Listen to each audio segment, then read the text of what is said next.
வணக்கம் மக்களே. இன்னைக்கு வந்துட்டு நம்ம ஒரே ஒரு முட்டை மட்டும் வச்சுட்டு கேரட் பொரியல், ஆனியன் வச்சுட்டு கேரட் பொரியல் ஆம்லேட் நம்ம எப்படி பண்ணுறது பார்க்க போகிறோம். இது ரொம்ப சிம்பிளான டிஷ் தான், பட் நல்லா டேஸ்ட்டாக இருக்கும். ஸோ வாங்க எப்படின்றத பார்க்கலாம்.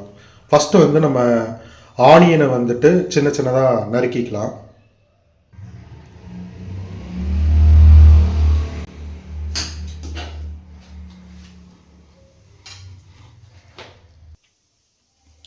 ஓகே ஃப்ரெண்ட்ஸ், இப்போ கேரட் ரெடி.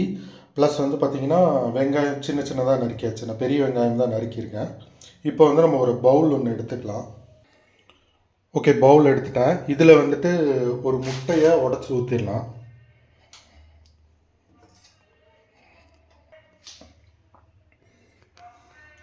ஓகே, இப்போ நான் ஒரு முட்டையை உடச்சி ஊற்றிருக்கேன்.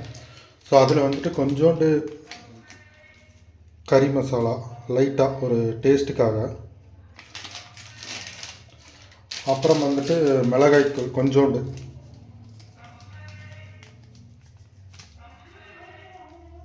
லைட்டாக ஓகேவா, அப்புறம் கொஞ்சம் சீரகம், அப்புறம் மிளகு ரெண்டுமே நுணுக்கி வச்சுருக்கேன், அது போட்டுருங்க.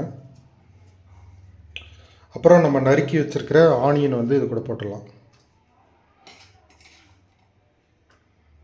அண்டு கேரட் தேவையான அளவு போட்டால் போதும். ஓகேங்களா?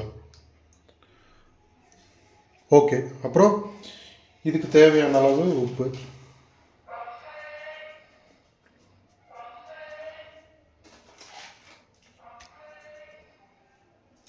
ஓகே. வணக்கம் மக்களே. சூடான கேரட் ஆம்லேட் எப்படி செய்கிறது நம்ம பார்க்க போகிறோம்.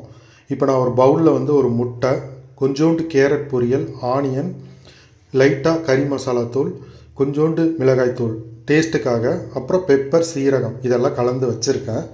ஸோ இதை ஒரு பேன் சூடானோடனே அதில் நம்ம அப்படியே ஊற்றிட வேண்டியதான்.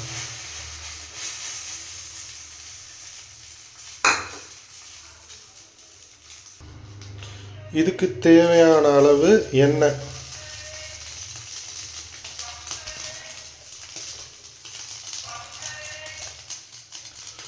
சூடான கேரட் ஆம்லேட் ரெடி ஆகிட்டு இருக்கு.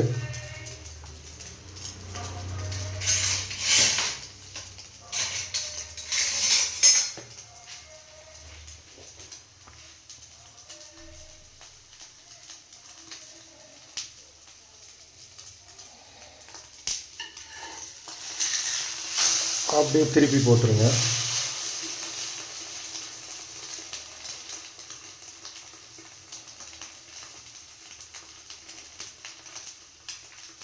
ஸ்டவ் ஆஃப் பண்ணிடலாம்.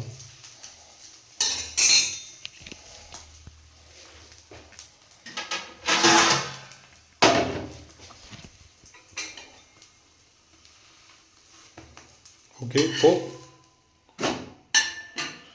சூடான சுவையான கேரட் ஆம்லேட் ரெடி. இந்த மாதிரி முட்டை கூட பொரியல் சேர்த்து பண்ணி சாப்பிட்டு பாருங்கள், ரொம்ப நல்லாயிருக்கும்.